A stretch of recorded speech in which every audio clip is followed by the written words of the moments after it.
Bienvenue à EICMA.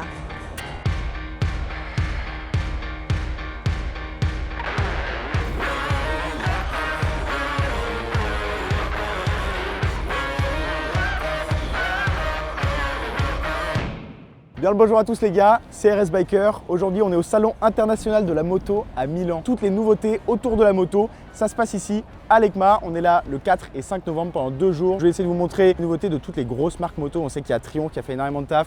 Pareil du côté de Honda, il y a Cardo qui a sorti un tout nouveau casque. Shark aussi qui sort une nouvelle visière avec un nouveau casque. On est venu avec un petit RS3 aberrant. Ça va être une longue vidéo. Accrochez-vous bien mais ça va être très sympa. Allez c'est parti.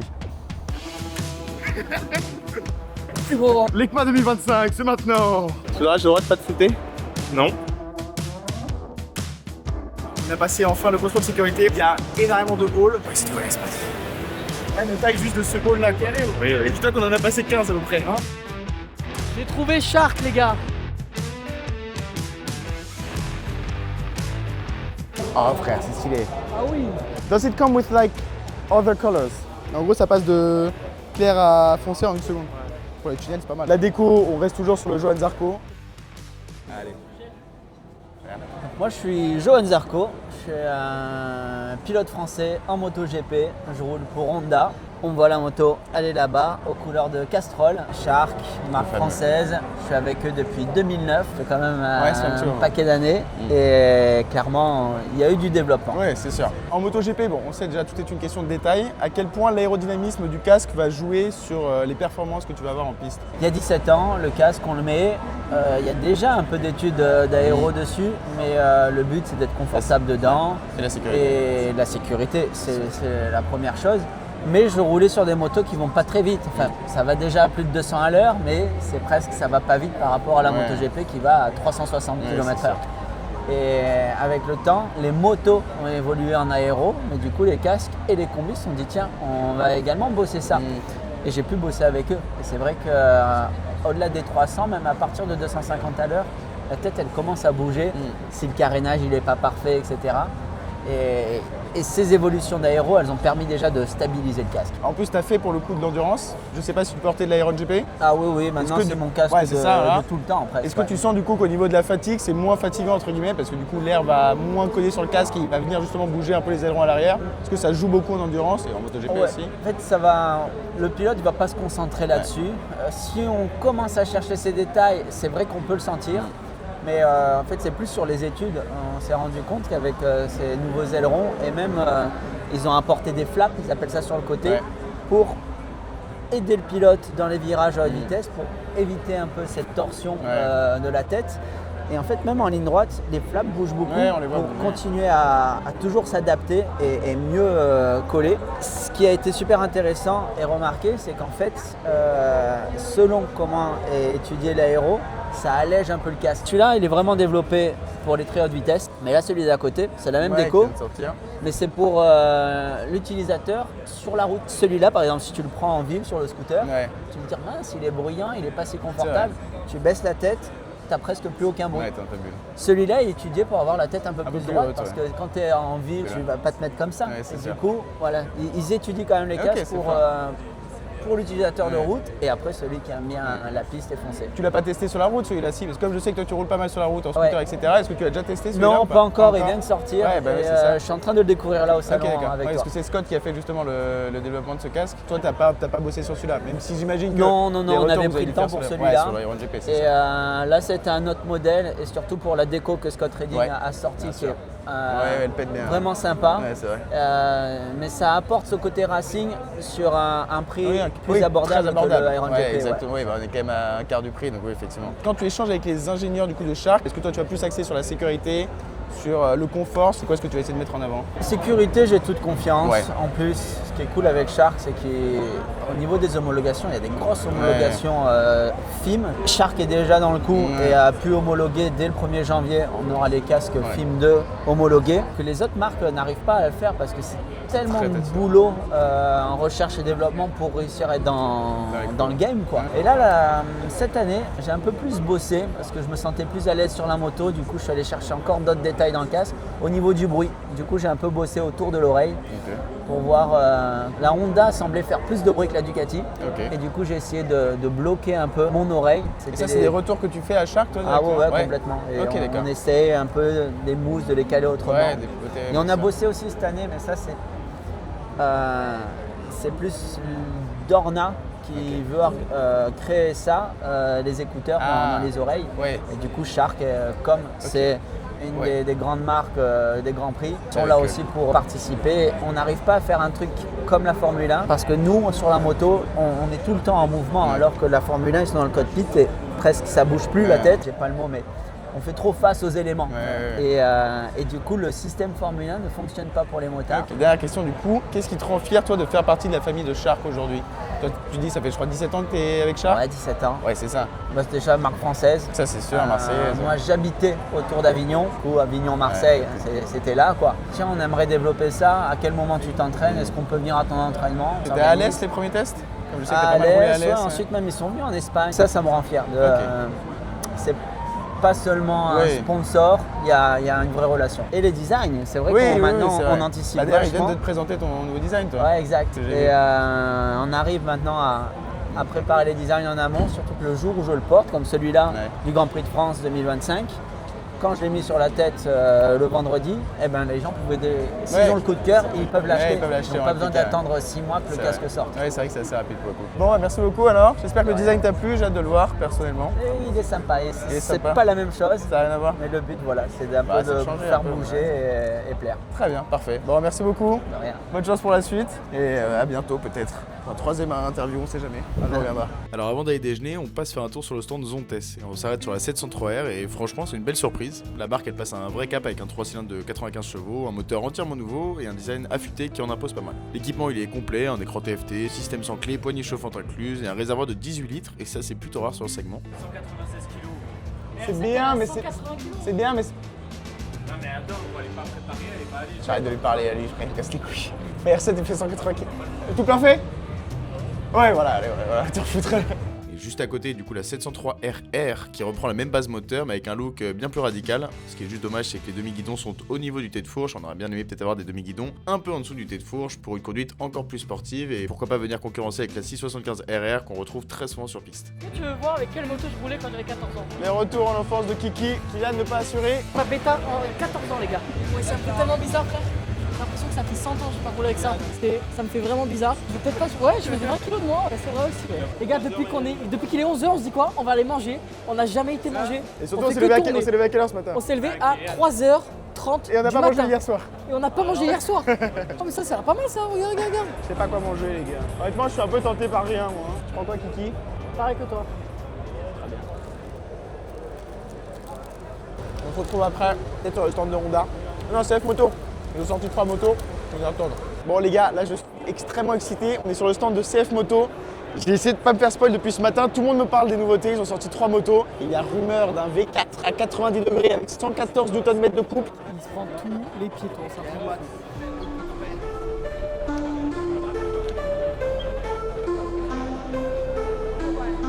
On dirait une Panigale avec le réservoir. Mais pas d'égal avec les ailerons inversés. Elle est sublime.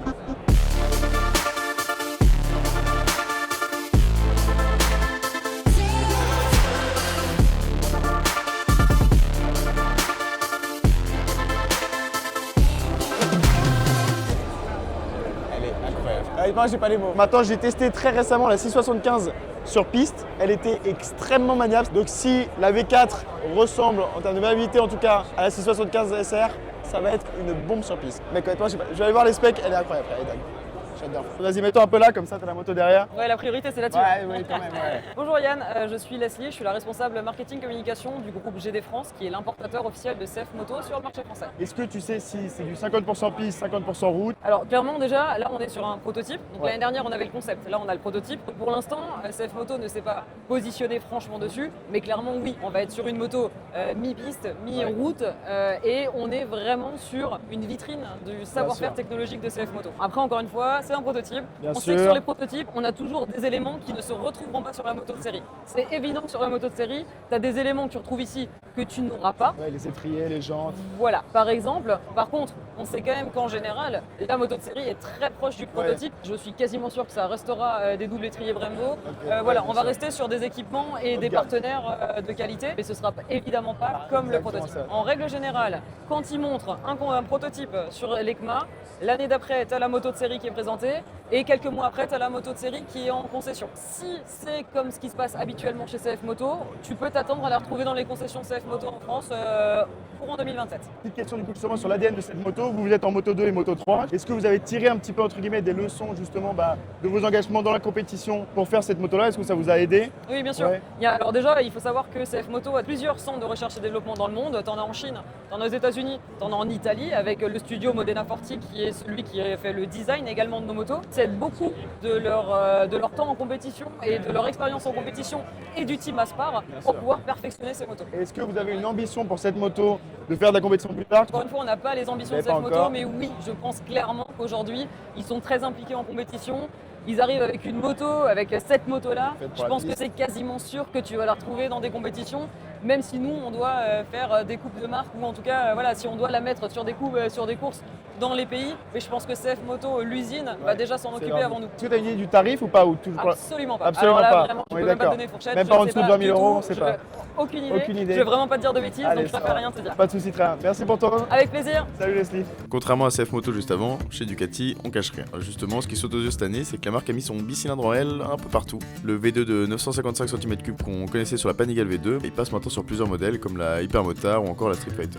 Ce moteur un peu dégonflé par rapport à la Panigale d'avant mise plus sur le couple à bas régime des 3000 tours pour être plus facile à exploiter au quotidien. Et surtout, Ducati l'a décliné un peu partout. Sur la Panigale V2, la Monster, l'Hypermotard et même le Desert X. Difficile à rater, un hommage à Marc Marquez et Francesco Bagnaia, Ducati lance 2 séries limitées exceptionnelles, reprenant les couleurs portées par les 2 pilotes de l'équipe officielle. Et puis Ducati a aussi sorti un nouveau coloris sur la V2, un jaune bien flashy qui a pas forcément fait l'unanimité chez nous. Forcément, en la regardant de plus près, on s'est mis à débattre sur la position des demi-guidons, maintenant au-dessus du tête de fourche, alors qu'avant c'était une vraie sportive bien en dessous. Bref, les puristes vont râler. Non mais regarde les demi-guidons surtout Chris. Ils sont au-dessus du tête de fourche. Au-dessus du tête de fourche c'est un peu abusé pour le coup. Hein. Regarde les pièces en carbone comme elles sont belles. Et en voyant tout le carbone exploser chez Ducati, difficile de ne pas se demander d'où tout ça vient. Et justement, la réponse se trouve un peu plus loin sur le salon, chez Inberger, le fabricant qui produit directement les pièces en carbone pour Ducati. Hi guys, my name is Julius Winberger from Winberger Carbon. I am like the girl for everything, doing all the stuff nobody else wants to do in the company. And today I'm taking care of you. Our main focus is BMW and Ducati motorcycles. We also have like Honda, we have Aprilia, we had Suzuki, and we are not doing it only for aftermarket, but also like OEM directly for the brands. So a lot of what is from Ducati or Ducati Yes. performance comes from us. You do it. Yeah, we produce our parts by ourselves. We have our own production. If we do it like directly for Ducati Yes. or for BMW. Normally we get drawings, we get cut data, and we do these parts exactly like they request, I would Okay. say. If we do it like what you see here for Inverter Carbon, for the aftermarket, then we really go to the dealer, Yeah. buy the bike, go around, scan the bike, dismantle the bike, scan it again. So for example on the BMW, that's you. To be honest, no. No, okay. The M, the fairing, Yes. to be honest, this we got the request. Yes. And when they came with the, I can tell you, they came like, yeah, we have, I want to do the M, will be a complete new design, aerodynamic, etc. It will be like 5-6 parts in carbon. Yeah. In the end it was, I think, 26 pieces, something like this. Sorry, Yeah. but 26 pieces. Yeah, it was too much.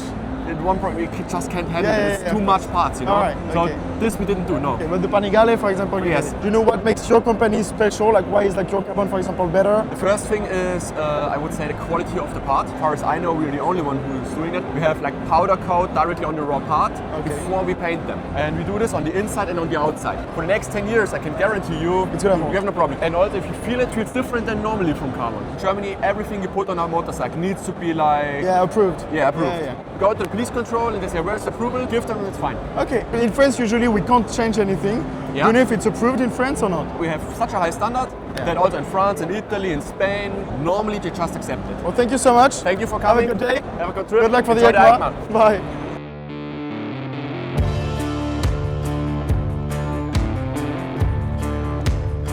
Après après avoir parlé carbone chez Inberger, difficile de ne pas penser à BMW qui en fait sa marque de fabrique ces dernières années. Donc sur le stand, on va retrouver la R1300R, le nouveau roadster équipé du fameux boxer de 1300 cm3, et cette année plus besoin d'embrayage grâce au système ASA qui gère les passages de rapport tout seul. Juste à côté, BMW dévoile la M1000 XR, la déclinaison hyper sport de la S1000 XR qui pourrait s'habiller d'une livrée kaki.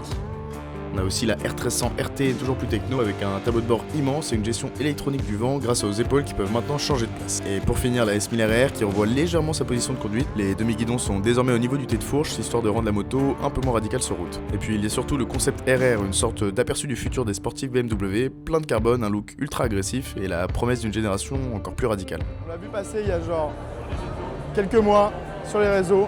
Elle était juste sublime. On a tout suivi avec Kylian, elle est vraiment belle. Bon, ça reste un prototype pour le coup.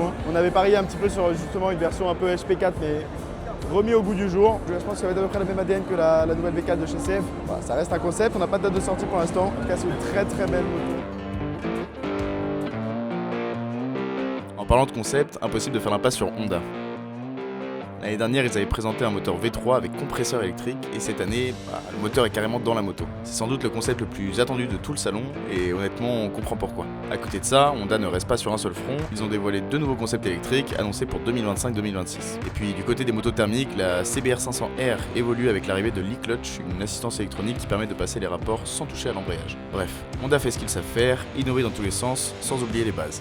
Moi, je vais en parler avec Julien, moi je veux qu'il me parle de la moto. Il n'est pas là, je vais l'appeler. Moi, je veux qu'il me parle du V3 en vidéo. C'est bon, 14h, nous avons un rendez-vous présidentiel. En attendant qu'on nous présente la fameuse V3, on a trouvé de quoi s'occuper sur le stand Honda. Faut dire qu'entre la taille du stand et tout ce qu'il y avait à voir, impossible de s'ennuyer. C'était quand j'ai roulé sur piste la semaine dernière, les gars. Et puis quand le moment est enfin arrivé, on a pu découvrir ce qu'on attendait tous depuis un an, la V3 en vrai. C'est juste parce qu'il voulait que je tombe. Quoi. Yeah, that's what I thought, but he's kind of old, so it's kind of difficult for him. On aurait pu donc tester, Ouais. mais c'est bien, ça fait le mec Non, qui ça est fait, voilà, passé ça fait, derrière la barrière. je suis passé un petit peu du côté pro, tu vois ce que je veux dire. Bon, alors est-ce que dans un premier temps, tu peux te présenter qui tu es pour les gens qui ne te connaissent pas? Donc je suis Julien Minter et je suis le responsable des relations presse chez Honda France. Et avant, tu étais, Journaliste.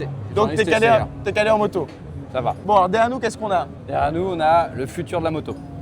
Ah oui, chez Direct. Honda, on fait pas les choses à moitié. Direct. Le futur Et de la moto. Et le futur proche. Ça, c'est un prototype d'un nouveau moteur qui est donc le moteur V3R. Donc en fait, c'est un 3 cylindres calé en V avec un angle de 75 degrés. Exactement. Sauf qu'il a une petite particularité, c'est qu'il a un compresseur Avec une électrique batterie. Ouais. commandé par l'électronique, ce qui veut dire qu'il n'est pas lié mécaniquement au moteur, mais il s'enclenche de manière électrique. Donc en fait, dès les bas régimes, le compresseur intervient. Qu'est-ce que ça apporte concrètement sur la Ça moto? te permet d'avoir un moteur compact, un 900 cm3, qui est capable de délivrer des performances d'un 1200 cm3. En gros, là, l'objectif des ingénieurs, on a discuté avec eux, ils disaient l'idée c'est que ça reste contrôlable parce que ça peut envoyer très fort, très vite. Beaucoup de coupes très tôt dans les tours. Est-ce qu'on a déjà ça, ces infos-là Non. pas de puissance, pas On de n'a coupe pour pas de l'instant. puissance, pas de C'est machin. juste que ça va envoyer. Tu peux voir que Ouais, vous avez mis des pneus un peu boulochés comme exprès. il Ouais. a quand même bien roulé. C'est celui-là qui a roulé ou pas? Non, ça Ah reste oui, un peu- oui, c'est un proto qui a roulé Ah, ça. vous l'avez fait rouler. Donc c'est vraiment, Ouais, c'est vraiment c'est ce vraiment bouloche. le pneu qui a roulé. Ok, donc Oui, ça oui, on bouloche fait pas bien. semblant, quoi. Oui, oui, c'est Honda ça. Ah ouais, donc en fait l'année dernière on a présenté le moteur L4, tout le monde a dit waouh c'est génial et cette fois on Et présente maintenant- la moto finie. Tu vois, Ok, d'accord. Tu Avec vois la comme gueule. ça va vite. Est-ce que ce moteur, c'est pour vous, entre guillemets, la façon de concurrencer? On sait qu'il y a Triumph qui font les 3 cylindres, pareil pour la MT-09, etc. C'est votre façon à vous de concurrencer ça? Vous voulez vraiment créer, entre guillemets, une nouvelle façon de voir le moteur 3 cylindres, justement, avec ce Non, compresseur? c'est pas forcément une envie de concurrencer les autres. Il y a une vraie demande autour du 3 cylindres. Après, si tu veux, les ingénieurs japonais, ils ont une vision sur le long terme. Tu vois. Ils voient à 10 ans, 15 ans. Donc peut-être que ça, ils l'ont dans les tuyaux depuis un moment déjà. Et ils ne sont pas en réaction par rapport au marché. Qu'est-ce qu'on peut faire pour faire un petit moteur à sensation qui correspond à des besoins, des demandes?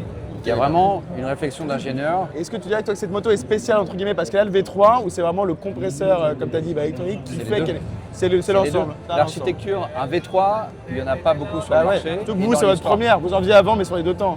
Il y a eu du V3 Ouais, sur un du petit 2 temps, peu, ouais. effectivement, monsieur a de la culture. Ah, attends. Et là, du coup, c'est la première fois depuis très longtemps qu'en plus en 4 temps. Ouais, bien sûr. Donc ça, l'architecture plus le compresseur, donc si Ça tu la veux, rend unique.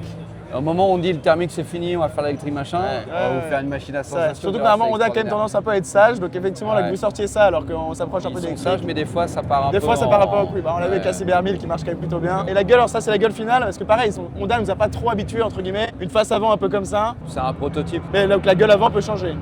ça je sais pas. Le sait nouveau pas logo, Qui change quoi? Le petit détail. Bon, il est un peu plus épuré, mais ça reste. Ouais, d'accord. c'est Mais ça, par ouais. contre, sur le style, je sais pas trop. Je pense que le côté asymétrique, il risque de rester et arriver dans un futur, futur proche, quoi. Ouais, bien sûr. Donc On verra. l'année prochaine, peut-être la version finie et ensuite les commandes mi-d'année d'après. Un peu plus loin. Je sais pas. On sait pas trop. Tarif, on sait pas non tarif, plus. on sait pas non plus. En général, Honda, c'est pas non plus trop déconnant en termes de tarifs. On se fait bien éclairer. T'as vu, Ok. regarde, elle t'illumine déjà. Tu es ébloui par Ouais, ce moteur. je me projette avec cette moto, c'est bon. Pas un mot de fin peut-être sur cette moto, non? je sais pas, Vous n'avez pas lancé avec un petit slogan un petit peu catchy? J'espère que je pourrai te mettre dessus et que tu pourras l'essayer, quoi. Avec grand plaisir. Sur piste ou pas du coup? Parce qu'on voit quand même que ça bouloche un peu. Est-ce qu'il y a une vocation un peu de piste, peut-être d'aller en championnat, bol d'argent, peut-être un jour? On peut tout imaginer. Ouais. C'est ça qui est bien. C'est ça qui est bien avec Tout Honda. faire. Exactement. The power of dreams. Allez. Bon bah voilà les gars, vous l'avez ici. La nouvelle V3. On espère la tester un jour. Merci Julien.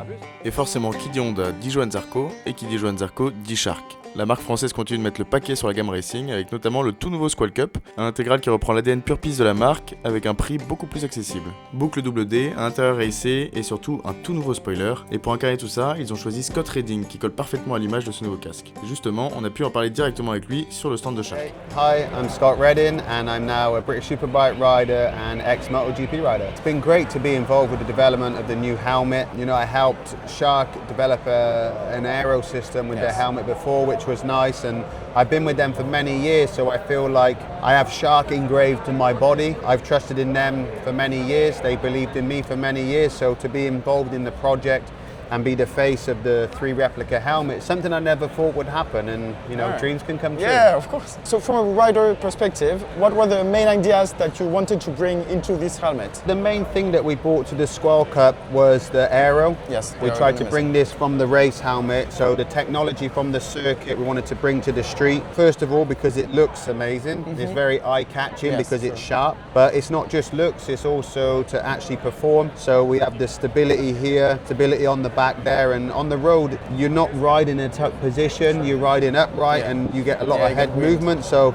this is something that we've worked on to improve, and also the airflow. Again, because on a race helmet you have a lot of high speed, and on the road you don't always have that. So we have a helmet that has good airflow, but also very stable. And I don't think there's many, if not any, helmets out on the market that is covering what Shark has done today. The rear spoiler, as you said, is one of the key elements of this helmet. When you can see it from the back, is Yes. you know, it's not a small Yes.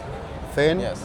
but also it's quite lightweight. But for the stability, we come through here and from the top. So this is definitely the biggest key point to this I helmet. think this is like your own replica, right, of your helmet? I've always been known for simple helmet designs in my racing career, and then I started to grow and do Yeah, things a I think little bit different. It was a lot inspired by Muck-Off, the Muck-Off pink.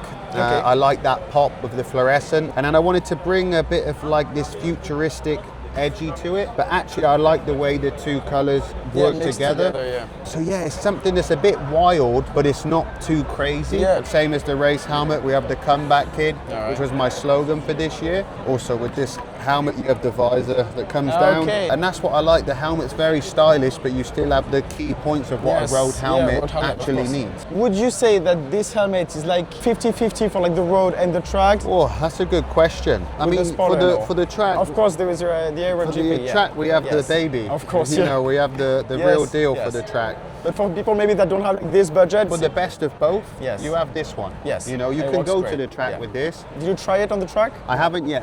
Not yet. But I have asked to Shark, I Yeah. want to try this on the Okay, yeah, track it's a and good see idea. how it performs, because Yeah. safety-wise, I believe it is on the same level. So why not? Yeah. And then if you are more of a scooter person, we have the Jet. If you could highlight one thing that you really like about this helmet. I think How's it's the small- overall package. The spoiler is the first thing you Yes. look at, but the way that the helmet hides Yes. the technology, True. and I know from the ventilation that they've been working on, this is also a massive key feature on the helmet. So visually, Yeah, the perfect. whole Yes. edgy style, that helmet looks aggressive. Of course. On the road, style is just as important as True, safety these true. days. With this, we hit the mark with safety and Yeah. with the style. Yeah, especially with the replica. Thank you so Alright. much. Thank It's been a you. pleasure. Cheers. Après Shark, on passe chez Cardo, qui cette année dévoile son tout premier casque complet, le Beyond. disponibles en 2 versions, le GTS en carbone et le GT en fibre de verre. L'idée c'est de combiner tout leur savoir-faire en intercom dans un casque pensé dès la base pour la communication, le confort et la réduction de bruit. On a d'ailleurs pu le tester dans leur tunnel de vent pour voir à quel point il était insonorisé. Et puis bon, c'était aussi le seul stand du salon à nous filer à manger, alors on leur devait bien une petite place dans la vidéo. Qu'est-ce que tu penses de la nourriture? Je pense que c'est les seuls à faire proposer à manger, ça me régale. Je suis d'accord. Trop bien. Sur place, on a d'ailleurs rencontré le responsable communication de Cardo pour tout nous expliquer. I think at Cardo, we developed a lot of technology outside the helmet, but for the next level of innovation, we really need to go inside the helmet. The best way to do it was to create a helmet of our own, to have both the technology and the safety meshed together. And the result is a system that cancels up to 98.5% of the harmful noise energy. Yeah, which is a lot. Which is crazy. But you know what? I can do a blah blah, I can blah blah all the time. But what you need to do is for you to see. Now, I have something else to say. If this was only active noise cancellation, then maybe it will take us 4 years. But it took us a lot longer because we did few other things as well. So if you design a helmet from scratch, why not put a replaceable battery? If we're doing a helmet from scratch, why have small buttons? Make big buttons. And if you're making buttons, why not making a customizable button that you can program to do whatever you want? All the technology is modules you can replace. You can buy the GT helmet, which doesn't have active noise cancellation, but you can buy the module and now it's active noise cancellated. This is the nerve system. Here you can see the 53mm speakers, and this is the brake light. In Beyond, we didn't just do a very safe helmet, we went beyond that. You're a good salesman. I have to. I'm the chief marketing officer. We also have an accident detection module here. It also measure all the impacts. So the G-forces? All the G-forces and the impacts if you drop your helmet, and it gives you a helmet health. Now, these little things are LED lights. Not only you'll get a vocal, but you also get a visual cue when you need to turn. These are the paddings. They also work as a resonance box. Figuring this out, the materials, the construction, the design, the engineering, 3 years. And that's what you ended with? Yes. Okay, can you tell me about the price of the 2 versions? We priced the GTS, yes, that has the carbon fiber shell, the active noise cancellation, the active brake light. So the most premium one? The most premium one at around 1,200 euros. Which is not that expensive, because the Cardo Edge, for example, is like 489, right? Yes. Yes, The and Pro, you have all of the other things. the GT, this is a fiberglass shell. Battery is not wirelessly charged. Yes. Is it a smaller battery or the same one? Yes, it's a lighter battery. So that one goes for 950 euros. All the parts are serviceable. So if something breaks down, you don't need to send the helmet, take the part and send it to be replaced. You can see it here,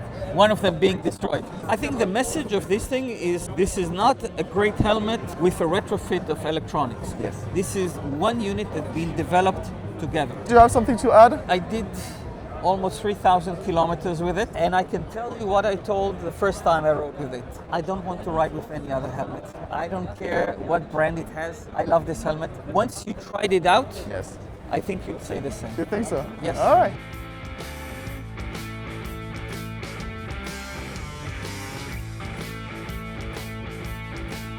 La qualité sonore, c'est impressionnant. Impressionnant. Vraiment très très fort. C'est la première fois qu'en utilisant un intercom, j'ai pas besoin de mettre à fond pour entendre. Beaucoup plus agréable. Bon, du coup les gars, on est sorti du tunnel devant. Le casque fait ultra pro quand vous le touchez. J'ai l'impression que c'est un peu de l'Alcantara dedans. Système double D. Vous pouvez le prendre sur piste parce qu'il n'y a rien qui dépasse. Il n'y a pas les cardos qui dépassent. Réduction du bruit passive, active. Ça fait un combo qui est très très bien honnêtement. Ça vous enlève pas totalement le bruit du vent. Faut être honnête. Ça enlève en fait des fréquences qui sont un petit peu désagréables. Donc vous savez genre les bruits très aigus du vent qui fait un peu... Bah, en gros ça vous enlève ce bruit là. La version carbone je crois fait 1,8 kg qui en vrai est pas déconnant. Bravo Cardo. Ça fait 6 ans qu'ils bossent dessus. On verra les prochaines versions. Peut-être une version un peu plus profilée un jour. On sait jamais. Moi c'est ce que j'aimerais bien en tout cas. On va aller voir les autres stands maintenant. Ça va bien? Non c'est toi qui raccroche. Il a raccroché.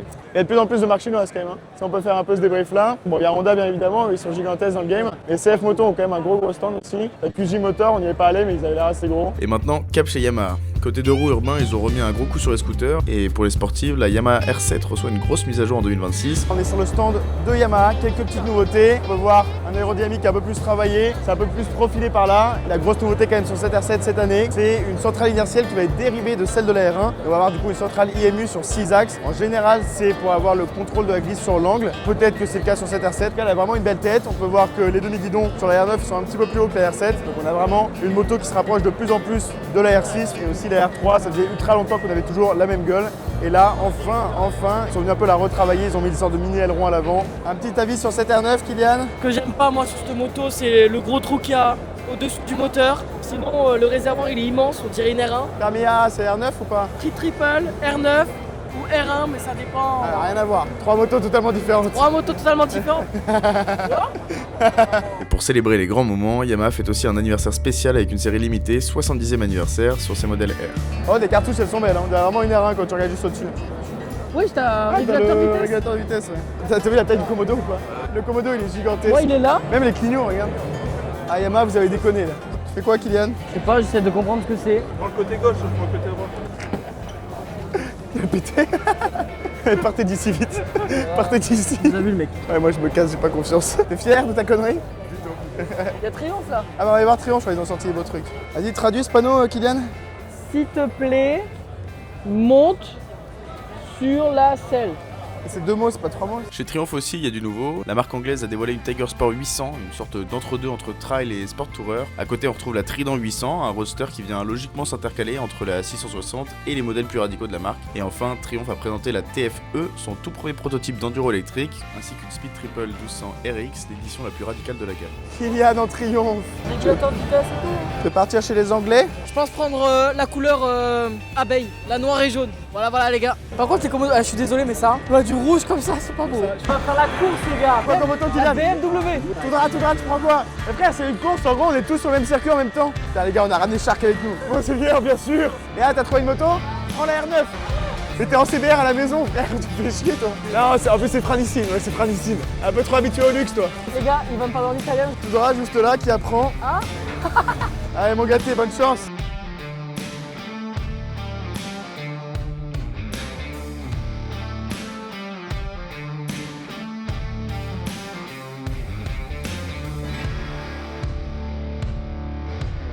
Kylian, qu'est-ce que t'en as pensé, toi? Fait 3ème, un peu déçu. Kylian, là, honnêtement, toutes les fois sur piste, c'est un petit peu décevant. Bon, bah voilà, les gars, l'EICMA, c'est fini. On est le 5, il y a eu énormément d'interviews. C'était super sympa. J'espère que vous avez appris pas mal de choses sur toutes les nouveautés parce que cette année, il y en a eu vraiment beaucoup. On se retrouve à l'EICMA l'année prochaine. J'espère que la vidéo vous aura plu.